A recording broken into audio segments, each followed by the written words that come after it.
Slander Podcasting presents Stone Cinema Commentaries.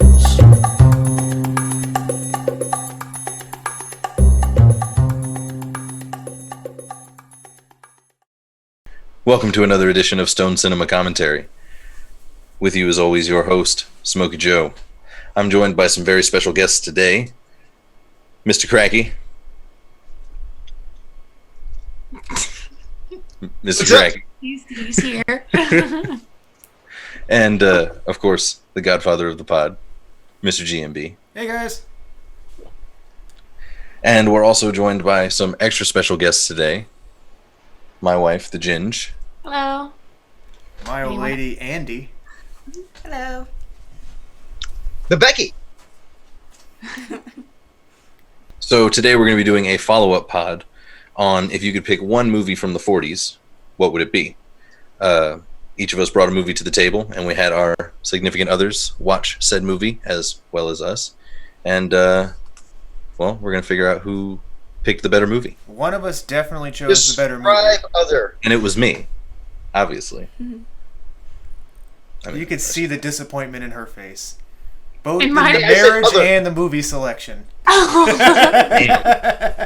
I feel so bad for Ginge. You don't need to feel bad. Who she knew what wants, she was signing up for. I did. who wants to go first? Let's not all run. I'll go to first. So I brought to the table my favorite black and white movie of all time, Bud Abbott, Lou Costello. They're meeting Frankenstein. Shit's on. What did you guys think? Greggy, talk to me. Classy slapstick. Like, when I was watching it, it kind of felt like a Marx Brothers movie, but not as like so deep into the fucking slapstick. It like they were like a really fucking good duo. They kind of reminded me of Chris Farley and David Spade in Black Sheep. And the way that they with look, the straight man and the a straight man and a fucking goofball, and it was fucking fun. It was a really fucking fun movie. I liked it. I enjoyed it. I'm not saying it was the best, but I'm saying Joe, that it was what'd you good. think about the Universal monsters in it? So that was actually one of my favorite parts of the movie. Having Bela Lugosi and Lon Chaney was really awesome. I really loved all of the Wolfman parts were probably Also my Vincent favorite. Price. Yeah, Vincent. I was going to get to that, but that took me completely by surprise because Oh shit! Yeah, that's right. Yeah, sorry. I'd never seen the movie, and then when he started talking at the end, and it was like the Invisible Man, I was like, "What? Motherfucking Vincent Price is in this movie for like 5 seconds?" Yeah. But, whatever. It was great. It was a nice little like cherry on top, But my favorite parts of the movie were with the Wolfman, like when he goes into the hotel room, and he's like, "Whatever you do, don't let me out of here." And he's like, "Yeah, no, yeah, totally." He's like, he left his bag. And he goes back in and he puts the bag in there, and like the whole time he doesn't even realize the Wolfman's behind him, like trying to get at him. Wilbur.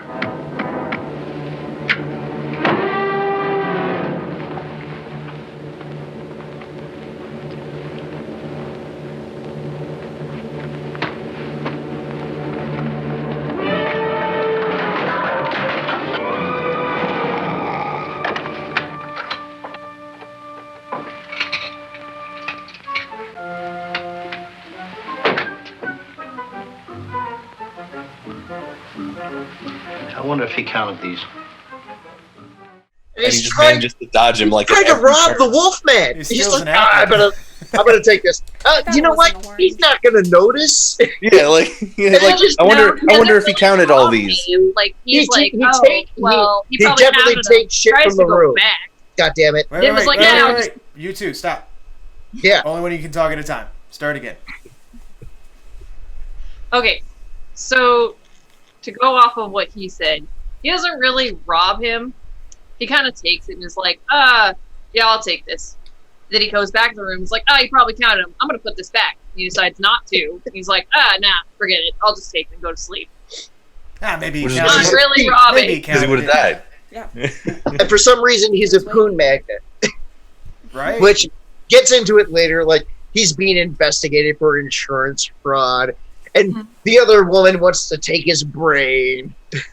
To be Well, okay. fair. So Yeah, the there's a plot, reason. The plot, though, is Dracula wants a subservient, stupid person's brain to put in the monster's body, Frankenstein's monster, so he can control, the super strong, powerful thing, but have him dumb as a child. And that's where Lou Costello comes in. Fantastic. How'd you guys like when he was screaming? I want to hear I want to hear you chicks talk, or ladies. What'd you guys think about when he was all scared and shit? That's some of my favorite parts. Like in the My favorite parts are in the beginning. Whenever they start to uncover the boxes that they're in, and at the wax museum. yeah, with Lou. What is his name in the movie? Wilbert or something like that. Wilbur. Chip. And he's Chick. calling Chick every time he discovers the Dracula Chick, coming Chick, out of. Yeah, that's like my favorite part of the whole movie. He keeps himself alive by drinking the blood.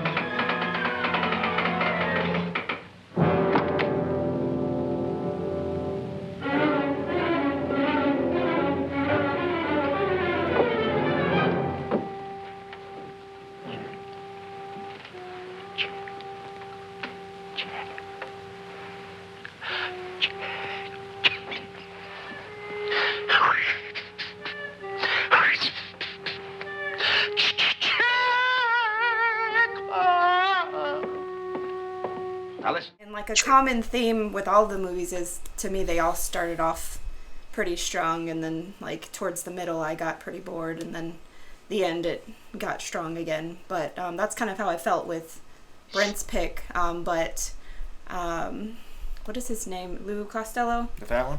He was definitely one of my favorite actors. He really to me carried the whole movie, and I'm surprised that he was Kind of considered does. the underdog. He's Yeah, fantastic. he really does carry the whole movie. But I do kind of agree with Andrea, and that was my first Abbott and Costello movie ever. But towards the middle, I kind of started getting like pretty bored. Like I was kind of like getting exasperated by the slapstick a little bit. But then it does finish pretty strong. So it's like maybe if that middle chunk had just been like cut out, like I feel like maybe the pacing would have been a little bit better. But I don't know. Like it was really funny, and then I don't know. I kind of got exhausted by Filler it episode. in the middle. What about you guys? The middle did feel like filler episode to me, but like it was still good. It still did apply to the storyline, so I could have. I did understand why it was there, but it was still a little slow. But it was the 40s, and we can't hold it against them. But it did bring the fucking power with the goddamn slapstick whenever it was necessary, and the story was fucking awesome. And you bring in that Wolfman transformation in front of Bud Abbott when they're at the fucking boat. God damn it! Oh yeah, And the he- special effects. Those were pretty hilarious too. Yeah, when I mean, Dracula would well- turn into the bat and then come back. Yeah, it was- how it was like a Like, cartoon almost. It's pretty Yeah, good, yeah, though. like- It's pretty good. It was good for the time, and it still stands up for what it was at the time. It was just that I don't And know. that was Maybe like- I watched so many old classic movies that it's just like, well, that's actually pretty good because I just watched that shit a lot. But like, it was solid as fuck. That to was me. like 15 years after Bela Lugosi originally played Dracula, too. I know. And before that, I kind of prepped myself, and I did watch that Bela Lugosi. So I was already like, okay, well, that was okay. And then Yes. watching it in Abbott and Costello, I was just like, holy shit, that's like 480p to fucking 4K shit type going on. One of the I scenes, did like it. One of the scenes that completely caught me off guard, that I thought was hilarious, was when Frankenstein throws the lady out the window when they're in that room and she's trying to swap their brains, and he throws her out the window, and it just completely caught me off guard. but it was hilarious. And what was the scene where somebody falls in the water, and the splash just looks so fake and ridiculous? Oh, it's when the Wolfman tackles Dracula in bat form and takes him into the ocean. That's right. Wolfman fucked Dracula up. It is fucking true as shit. Goddamn. Ginge, B-word? Well, so this was unfortunately a movie, I agree, that was slow in the middle because I fell asleep in the middle. I knew that was going to be a problem. If anything, that means a movie is really good or at least really entertaining if I stay up the whole time. So I liked the beginning. I don't really know exactly when I started falling asleep, but one of my favorites, I agree, where they're finding the crates was really hilarious and he kept yelling chick. But I also like when the Wolfman first calls to like for the crates before they deliver them, and he like transforms over the phone and he's like, why are you gargling on the phone? Why'd you call me to have your dog talk to me? Like, I was like, okay, so this is what this movie would be. I thought it was pretty funny. B-word? For me, it was probably, it started off strong, and, you know, I agree with y'all, the middle was boring, because I started to be like, I'm going to lay down, and just started slowly drifting, and I was like, oh, and then it picked back up, and I was like, oh, okay, I'm awake. My favorite part, which I laughed at a whole bunch of parts, favorite part was when Dracula changes into the bat.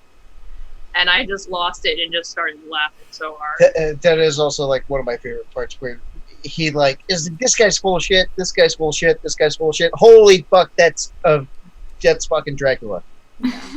that whole part where like Bud Abbott shits his pants watching this transformation going before him. It was fucking awesome. And then he turns around and the fucking Wolfman shows back up in man form. After he's been passed out in the fucking woods. And he's just like, I don't know if you know this, but people are pretty mad at you. We gotta get the fuck out of here. Dude, they think I attacked a guy. You know who the secret villain of that whole fucking movie was? Was that professor guy that worked with Dracula? When Lou Costello comes in, he's like, this is my date, Cassandra, or whatever, whichever one it was. And he's like, the dude just immediately is like, oh, hello. And Dracula goes, hey, why don't you go out with them? And the professor... Look at me. The professor goes like this. Is that okay? All right. I'll go get my bag. And then he fucking scampers off right in front of Lou Costello. That guy's an asshole. That's funny you say that, because I thought the same thing. I was like, this dude's an asshole. Yeah. Why would you put him in the movie? He's a total piece of shit, and I like him. Well, it also caught me off guard that Frankenstein was... actually a monster, because I thought he was going to be on their side when he threw that lady out the window. I was like, why are they afraid of him? He's just a killing machine. Yeah, but he was going after them too. He's a monster. Yeah. Sucks, but well, that's Frankenstein. that's Frankenstein's monster. His name. I'm just saying. I don't care what his name is. I'm going to call him Frankenstein no matter what. In the movie, he's just called the monster. Who created him. It's bullshit. His name was Frankenstein. No. He's got bolts in his neck. No. Yeah. If you ever read it, Frankenstein's monster. So let's go next. Next movie. I'll go next. So my pick was The Third Man. Orson Welles, directed by Carol Reed. Fantastic movie. Murder mystery. About a guy who goes to Vienna, Austria. And, to take a job with his buddy, only to find out the day he gets there, his buddy died, 2 nights before. And he has to kind of figure out how everything is connected and why, because it's like a conspiracy, murder mystery. I already said that. It's a great movie. And the best movie of the three. This was another one. Started off pretty strong, slow in the middle, strong at the end for me. This was the only one that I fell asleep during a short period of time, but not enough to where I really missed anything that was super relevant. I liked the imagery. I thought it was really a nice imagery, and I found something interesting when I was watching it. The music. When a scene seemed like it was supposed to be serious, it kept playing that theme song that sounded so joyful and happy. And so I kind of thought that was that was funny. But I also thought what was funny is, I don't know the actor's name, it's something Cotton, but he was like the main guy in the movie, and he keeps calling the detective by a German name, and the detective keeps correcting him throughout the movie. I really enjoyed that. And I also enjoyed a scene towards the end with the creepy dude holding like the balloons. Oh yeah, that it reminded me of It, and I was like, oh, that's really creepy. Like, what's gonna happen? Just like, is he in a disguise or something? Like, was his friend in a disguise? But the whole chasing scene through the tunnel, that got me back interested. But I think it was a little bit longer than it had to be. But that's my thoughts of that movie. I mean, I feel like I'm still watching it. It was going on forever. My favorite part was definitely the chase scene in the tunnels. But man, it took so long to get there. I was bummed. that was every time I was like, all right, man, just fucking leave already. Like, who cares? Your friend's fucking dead.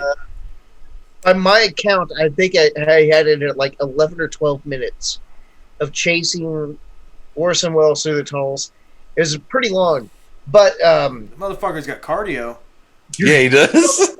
Cardio. But goddamn, I liked it. I really did like it. It's a great movie. But it had a lot of crazy shit going on in it that was kind of confusing. In the middle was kind of hard to keep up with for a hot minute there. But it was pretty. It was a good movie. It was a good mystery movie. I wouldn't really consider it a war movie or anything else. I wouldn't consider it a drama either. They have all these dramatic things going on, but it's more of a mystery type movie. And it was good, but it wasn't something that I would have to like put myself through again. I have to say that honestly. It was pretty good. But I have to say, you were dead on. The cinematography in that fucking movie was epic as shit. Fucking amazing. It was a lot of like tilts for no reason. I saw my favorite to be like one scene would be straight, and the next scene it's like. My favorite scene of that movie is him and the Russian girl are having this conversation, and they're both shit-faced. And they're in this hotel, and he's like, I'll never have a chance with you, and he just fucking leaves, and he goes out to this fucking area out there, and he leans up on the fucking curb, and he's just he's shit-faced out of his fucking brain. And he's just like, and like the cat goes to the fucking shady corner, and it starts meowing and playing with some shoelaces and some shit. And he's like, oh, I know you've been telling me. And he's just like, yeah, how about you just come out in the light? And some old German lady pops out of the fucking window, and she throws her light on, and she's yelling at him. And the light goes on, and you see his face, and like that moment right there, where they're just like eye to eye, looking at each other. He's just like, "Fuck, you're alive," and he's just like, "Yeah, I'm alive." That smile, that fucking smile that Orson Welles gives him, smirk that goes across his he just face. goes like, Now I'm not like, saying you got me. What kind of a spy do you think you are, Satchelfoot? What are you tailing me for? Cat got your tongue? Come on out. Come out, whoever you are. Step out in the light and let's have a look at you. Who's your boss? Ja, zum Teufel nochmal, was ist denn da los? Sagen Sie, was fällt denn Ihnen überhaupt ein? Sind Sie deppert? Ja, Sie meine ich, schauen Sie nicht so blöd. Eine Frechheit ist das, mitten in der Nacht so einen Krawall zu machen. Harry. Eine Frechheit ist das, so einen Krawall zu machen.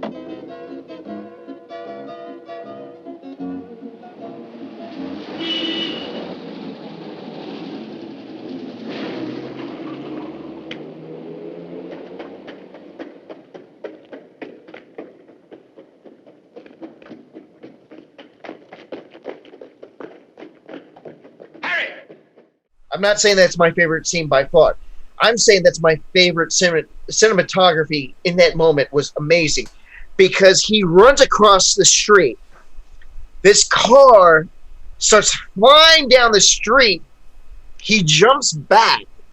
And in that scene, there's this really tight cut that they did. I mean, keep in mind, it's the 1949 whenever they fucking released this movie. So it's probably 1947 when they filmed this. So they have this really tight scene in there where this car flies by and Orson Welles disappears.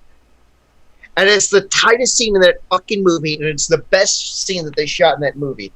And then you hear the footsteps of him running off. Yeah. And the way they shot that, the way they cut that, the way they edited that, and the way they did the sound was fucking amazing. I'll agree.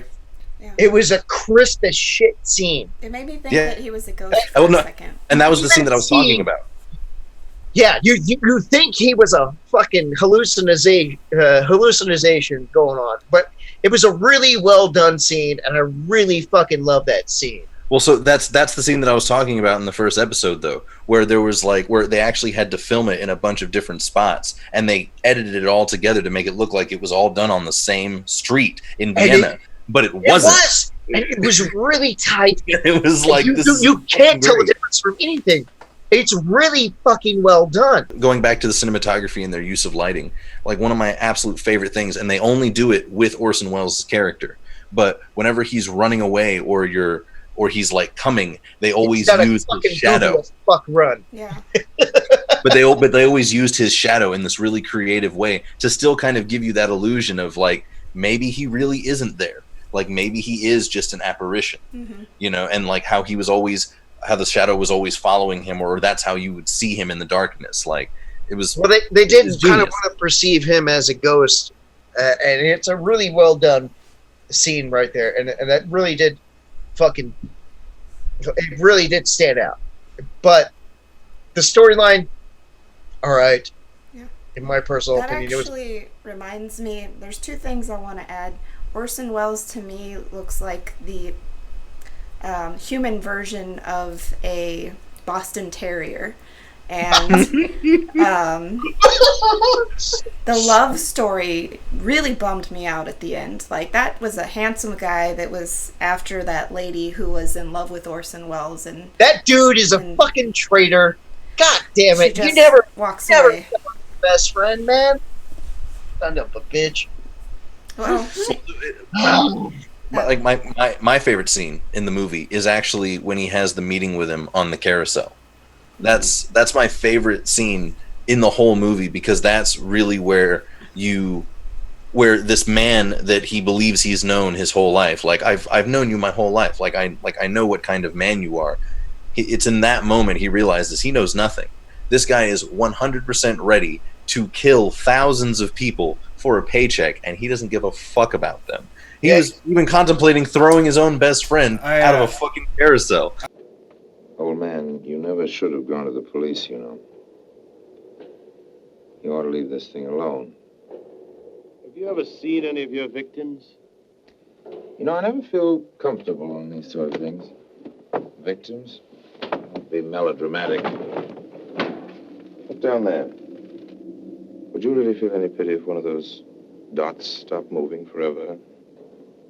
If I offered you 20,000 pounds for every dot that stopped, would you really, old man, tell me to keep my money? Or would you calculate how many dots you could afford to spend? Free of income tax, old man. Free of income tax.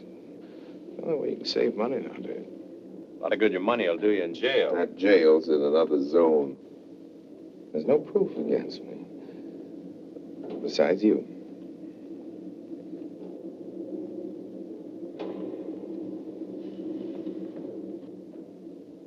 I think they made a mistake with casting Orson Welles and only putting him in a little bit of it, because he's the best part. Every scene that he's in is good. Everything else is like I found pretty forgettable. Like I don't know, I was bored with everything except Orson Welles was so fucking good in that movie. He is. He like commands the screen. Yeah. I was just like, fuck, dude, throw the guy off the carousel. Who cares? It's fucking fun. See, but I actually got do it. Like, I was like, oh, he's really gonna throw him off. Cool. Yes, he places his entire. You're like, armament cool, up. the movie's about to be over.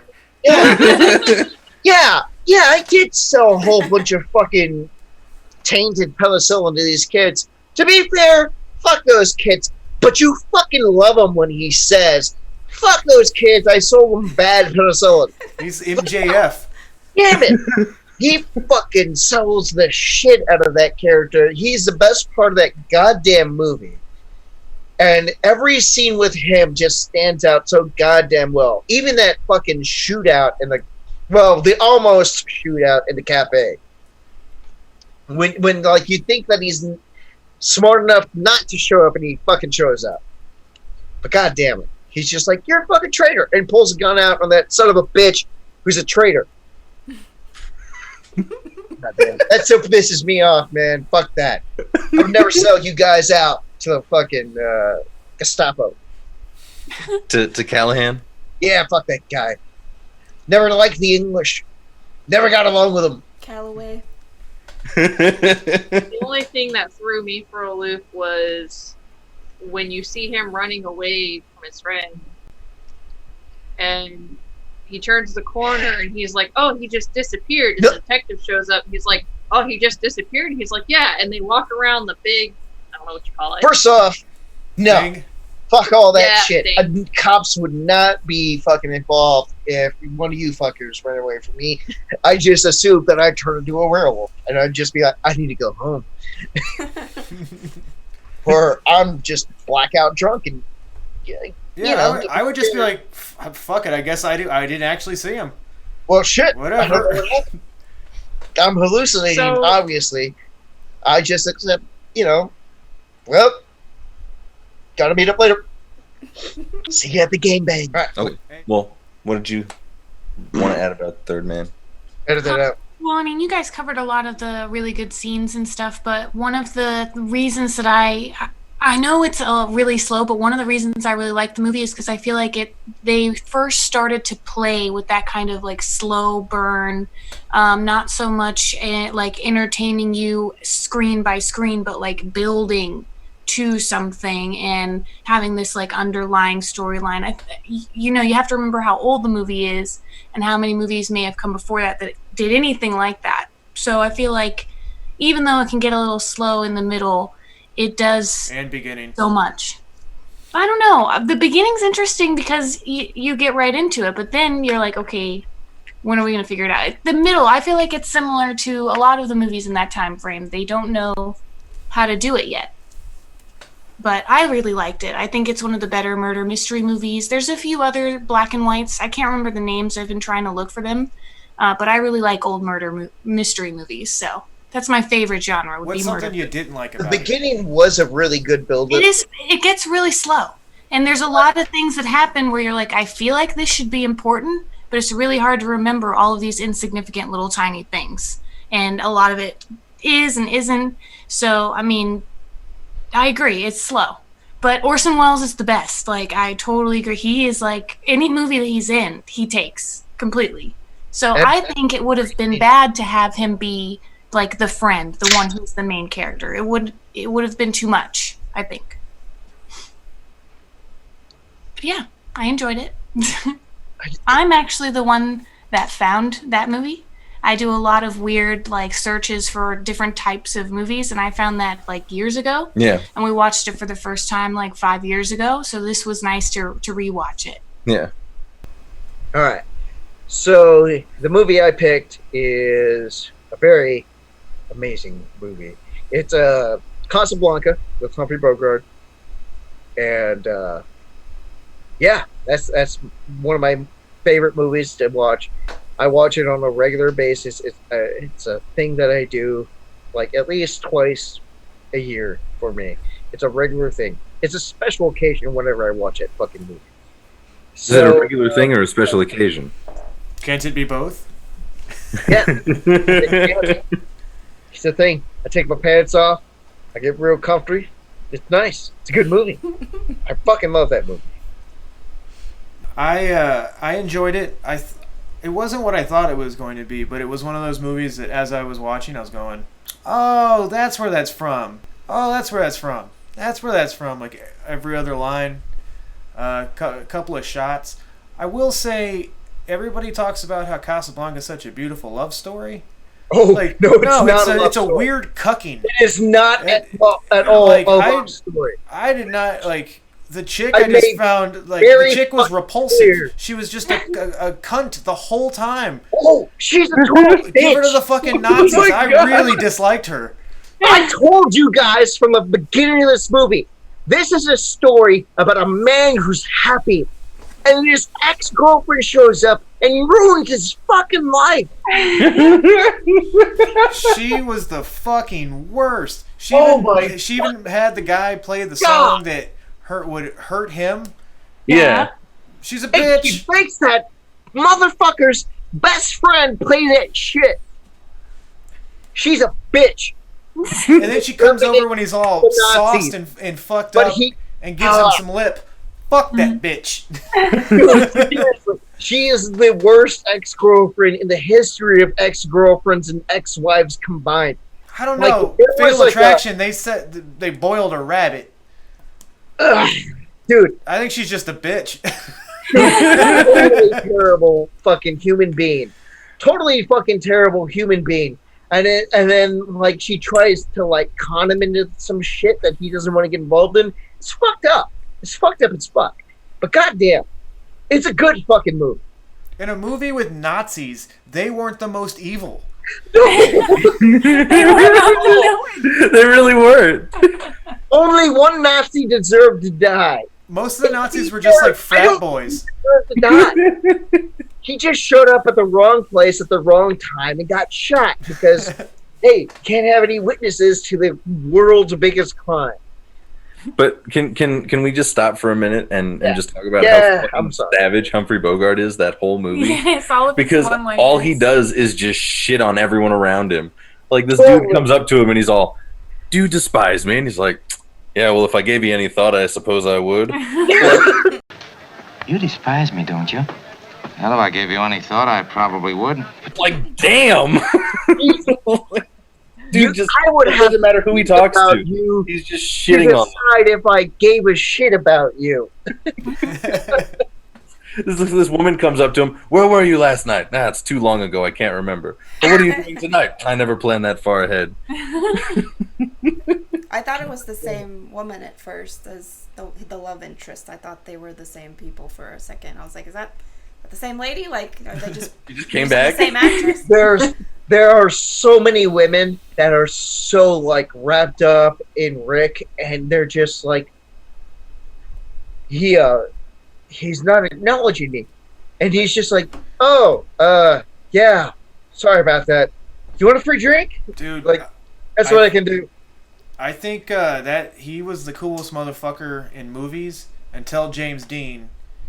And then James Dean was the coolest motherfucker till Steve McQueen. Yeah, that's basically there's a legacy there.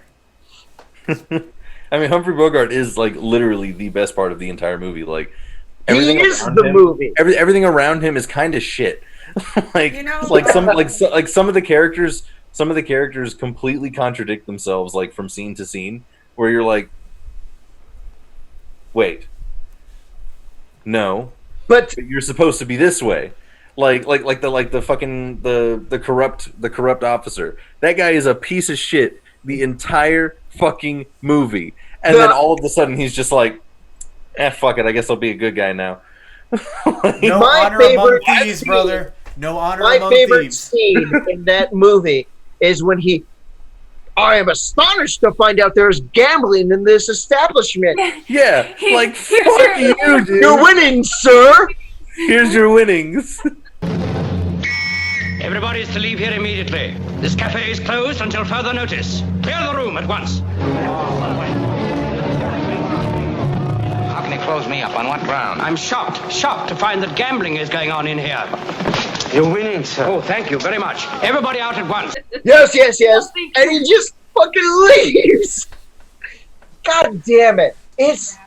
And his shit was entire rigged. script And his shit is was a rigged. masterpiece. This is a Pulitzer Prize winning book made by a drunk dude that just and it's just fucking amazing. The one-liners in this movie have ringed in your head for the past 80 fucking years. I probably will ring forever because the Ninja Turtles decided, you know what? You know who needs a good Humphrey Bogart impersonation? Raph. Michelangelo. But you're yeah, it was Michelangelo. I'm sorry. Oh, not I'm Cagney. sorry. They all look the same. Not Cagney. So the one-liner that I recognized was "Here's looking at you, kid." But what were the other ones? Play it again, Sam. To of all the gin joints in the world, that's the one. Oh, okay. You had to walk into mine. Yeah, that's Well, no, and then there's the one at the end. Of three crazy three people don't mean a hill of beans in this crazy world. That's the one. Something like that. Yeah. It's just an epic script, an epic movie, and the best, in my personal opinion, male actor to ever step into a role that fucked up and crazy. You talking about Sam? I did love Sam. Sam was epic. But no, No. Humphrey Bogart is one of the best. The character that I found really interesting died off pretty early, and I found him really interesting for kind of a childish reason, but he is somebody who I remember from Bugs Bunny cartoons. I haven't seen such a beautiful bubble since I was a child.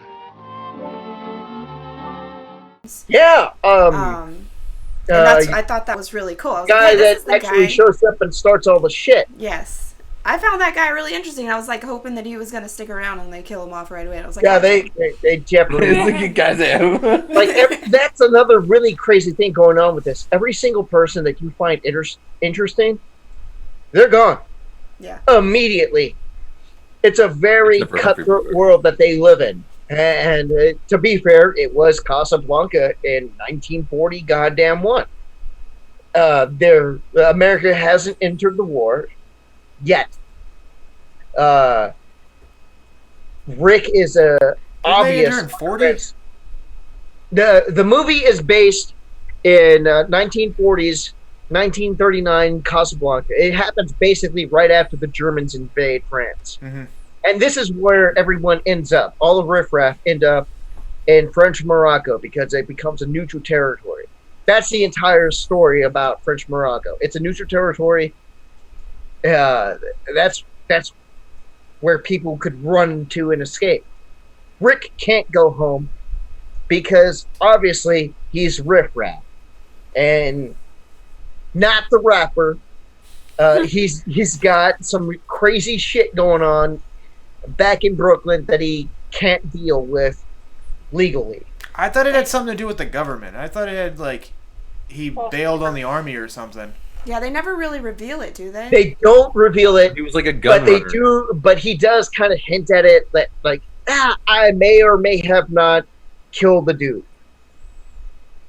That's kind of as far as they go.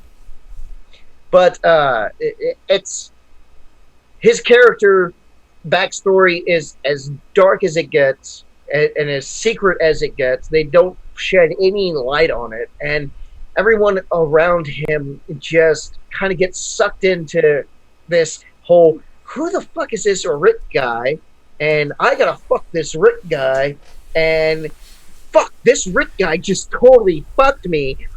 God damn it. He got a big old dick. I gotta hang out with this Rick guy. I mean, it's Humphrey Bogart. I mean, you can't. He's a magnetic actor who just draws all the attention to him. I will say that there's a lot of people that look the same in this movie, and it was a little.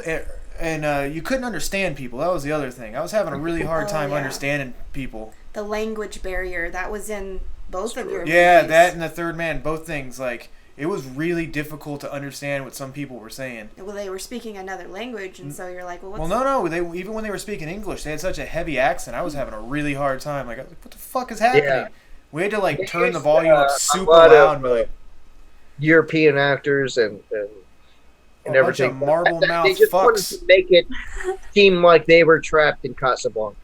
That's my only real complaint is I had a hard time hearing it. And it was a little, it's slow, but it's 40s movie, so. Yes. But I enjoyed it. So same complaint for all three movies for me. They all got slow for me.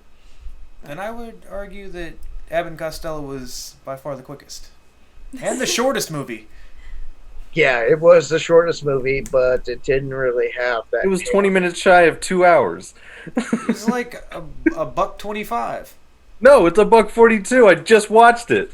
Yeah, it felt very long for me. It breezes all of right the through. movies, I watched them like after a really long day of work, a long day of doing schoolwork, and I'm like, so, you know, if I watch them like... You gotta quit your job. All right. I've been telling her for years. You gotta quit your job and watch 40s movies. Yeah, if I watched them like over the weekend or something, it probably would have been a little bit different, but I was tired. Well, let's get some results. You want to start with the power couple, Joe, Ginge? What did you get? What do you think was the third best movie? You can go first. Abbott and Costello.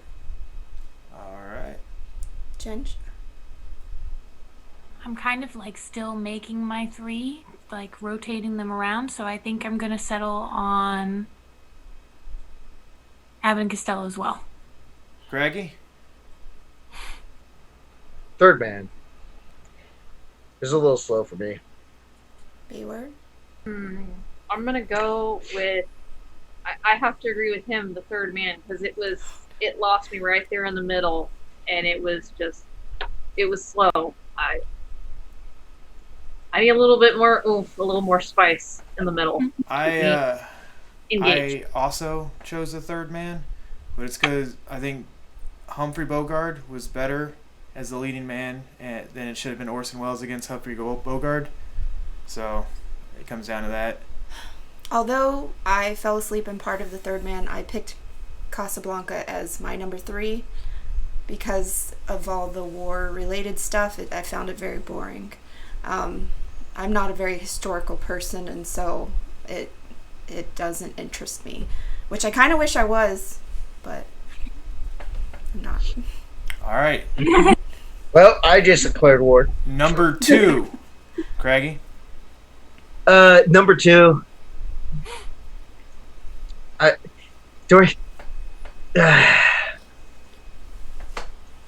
Abbott.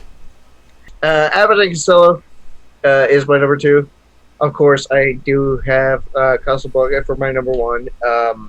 Abbott and Costello is fucking hilarious. I do love it. It was pretty good, but unlike Third Man, to me, it couldn't keep me. They couldn't keep my attention as long,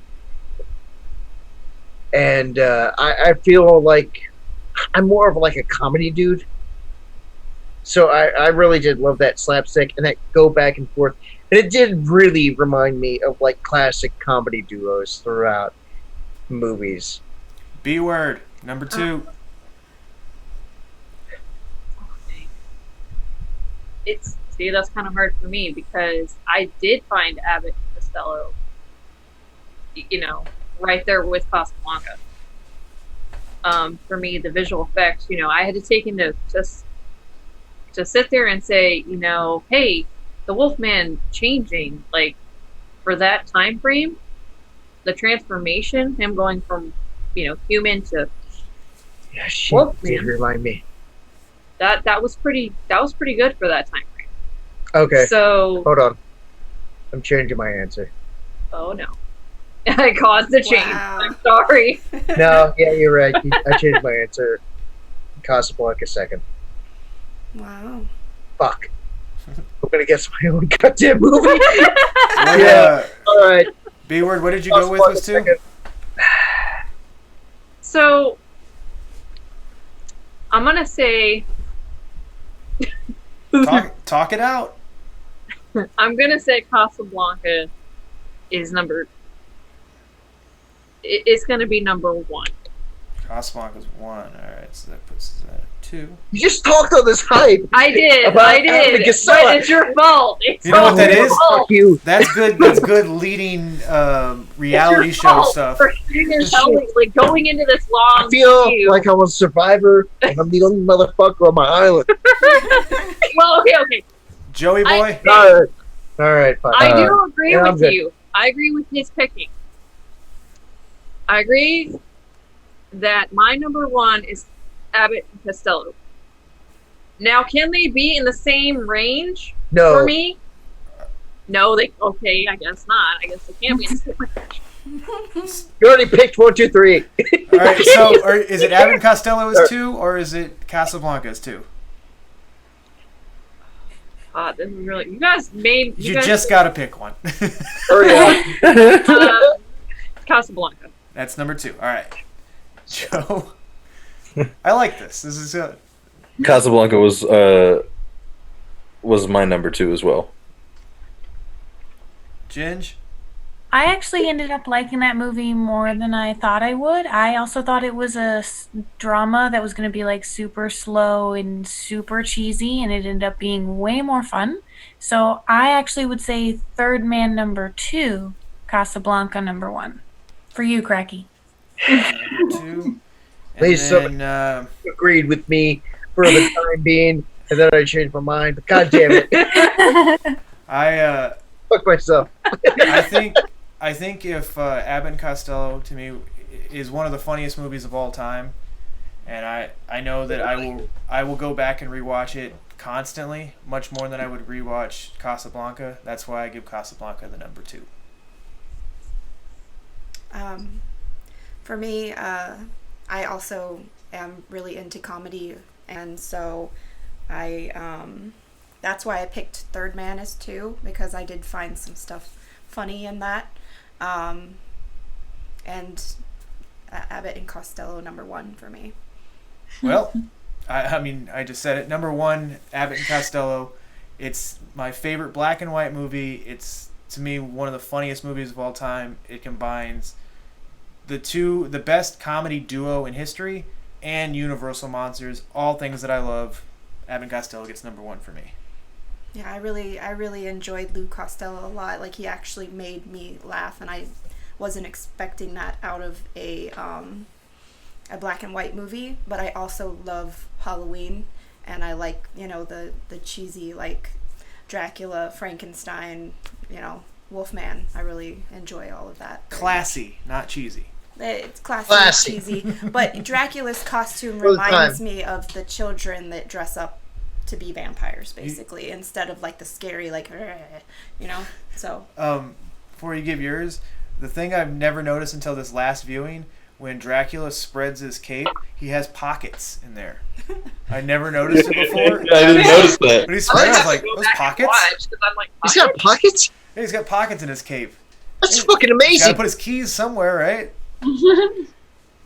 That's right? So he can fly. You gotta get in the building, doors and shit. No, he can turn into mist.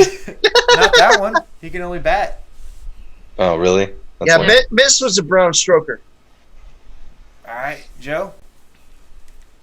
Well, so my favorite was The Third Man. There's a lot of reasons why I really love that movie. The cinematography is probably the reason why I love it. Just a lot of the shots are really really beautiful and really well set up. They have a lot of conveyance, especially with the tone that they set, even if the music doesn't always fit. But the way that the shots are set up, and then of course sometimes you get a scene like the Orson Welles reveal, where the music actually kind of plays into the reveal perfectly. So there's a lot going on in that movie. I even though it's my top pick, I will agree the middle part does get a little bit slow, just because I think there's a little too much forced exposition, because there's like a lot of stuff they got to cram into your head real quick so that they can get on to this, back to the good stuff. But Orson Welles, once he enters the movie and you have the scene on the carousel, I think the scene on the carousel really is the most important scene of the entire movie, because everything that's been built up to this point, the main character has painted Orson Welles' character in this good light, like almost like put him up on this pedestal as like, this guy's like amazing. He's like the best dude ever. And in one single scene, the guy himself basically chips the pedestal down like under the ground, and he's like, I'm the biggest piece of shit you've ever fucking met. and he fucking owns it. And he does. All those Yeah. kids. Yeah, he's like, see all those dots down there? I don't give a shit about those dots if they come with a fucking right price. Like, great. Like, it's the writing is fantastic, and cinematography is great, and I love anything with Orson Welles. That's why I think it's the better movie. Ginge? Well, I kind of said why I like Casablanca. It really was more like a surprise for me. I kind of had an idea of what Abbott and Costello was going to be. I knew it was going to be a comedy. It's obviously going to have monsters in it. I thought it was going to be more like a Three Stooges kind of slapstick, and it wasn't quite that far into the slapstick. Also, I feel like it was kind of silent a lot in the movie, so I felt like a lot of the comedy, I didn't know if it was supposed to be a joke or not sometimes. So that's why I put that a little lower. And then, of course, the lull in the middle. The Third Man, I love everything that he said, the way that it's presented to you, Orson Welles' performance. But Casablanca just really kind of like surprised me. I like the little bit of history that's added in. I feel like it kind of loops it into like real life, things I wouldn't know about before. I love Humphrey Bogart. He does the character amazingly well. And I felt like that movie I was the most interested in. Could you say coolest motherfucker real quick? Can I say that? Coolest motherfucker. To be fair, Humphrey Bogart is the coolest motherfucker that ever happened in the history of cinema. No, like that line at the beginning of the movie when I was helping her in the kitchen, like we were cooking, when he gave Ugarte or whatever the guy's name was, when he gave him that line. Oh, and I was like, oh, grab the remote, rewind that shit back. Did you catch that? Like, yeah. I had to watch it again. The epic level of shit talking that Humphrey Bogart does in this movie hasn't been done to that level as a sober character ever. Oh, Rodney Dangerfield, Caddyshack. Yeah. Oh shit. Okay, yeah, I'm having flashbacks. All right, so Humphrey But that's Dangerfield, Bogart, bro. That's his thing. Dangerfield. Yeah, it is. Humphrey Dangerfield, right up there. So Goddamn. what's your number ones, guys? Really something for electricity. You want to make $14 the hard way?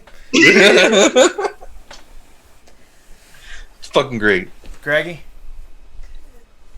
Abbott and Costello had me laughing the entire time.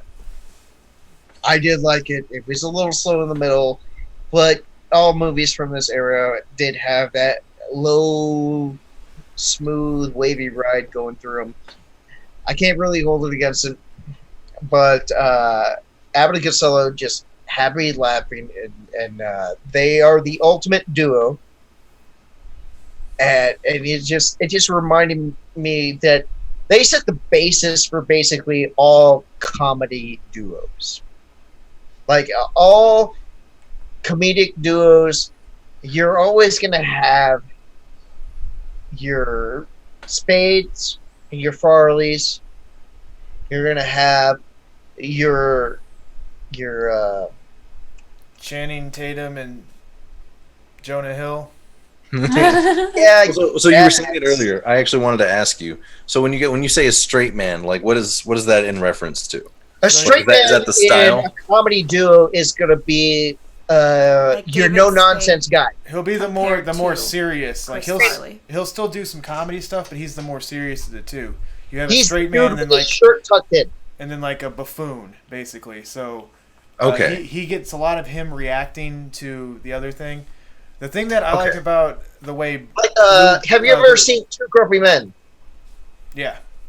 Oh, Grumpy Old Men? They're both. I think of Grumpy Old Men.